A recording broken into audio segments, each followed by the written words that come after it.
Thomas Soto.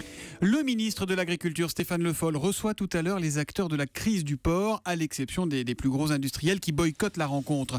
Ça fait des mois que la crise s'éternise. Bonjour Nicolas Barret. Bonjour Thomas. Ce matin, vous dites oui, c'est une crise, mais il ne faut pas se tromper. Cette crise, c'est celle de tout un modèle agricole. Oui, regardez, pourquoi est-ce qu'on entend les producteurs de porc et les producteurs de lait et qu'on n'entend pas, par exemple, les céréaliers ou les sucriers?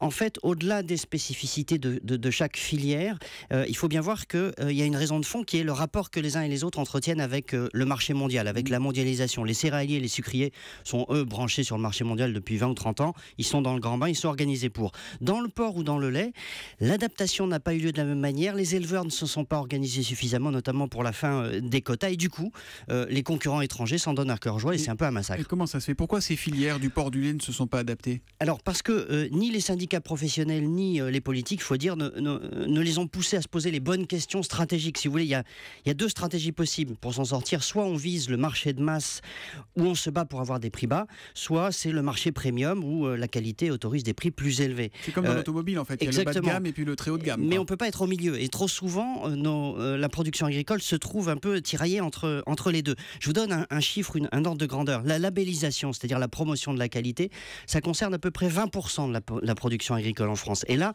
il faut y aller à fond faut jouer nos atouts. L'image de marque, l'origine France, etc. Et on a des atouts exceptionnels à ce niveau-là. Mais il ne faut pas se raconter d'histoire. On ne pourra pas suivre cette stratégie pour toute la production agricole. Donc les 80% qui restent, eux, ils sont dans le grand bain de la mondialisation, dans le grand bain de la concurrence. Et là, l'enjeu, c'est d'être compétitif. C'est une bataille vraiment industrielle. Et justement, les éleveurs, ils disent que les règles ne sont pas les mêmes pour tout le monde. Oui, ils n'ont pas tort. Ils n'ont pas tort parce qu'on ne peut pas faire la course avec des fers aux pieds. Il faut avoir les mêmes charges sociales, il faut avoir des salaires comparables, il faut avoir des normes comparables. Et là, la France doit se battre là-dessus. Mais en même temps, il ne faut pas se raconter d'histoire. Sur la production qui est destinée au marché de masse, eh bien là, il faut faire des progrès. Il faut qu'on ait des exploitations mieux organisées, plus grandes. Et sur le marché de niche, sur le premium, c'est très bien, mais il ne faut pas se raconter de salade, si je puis dire.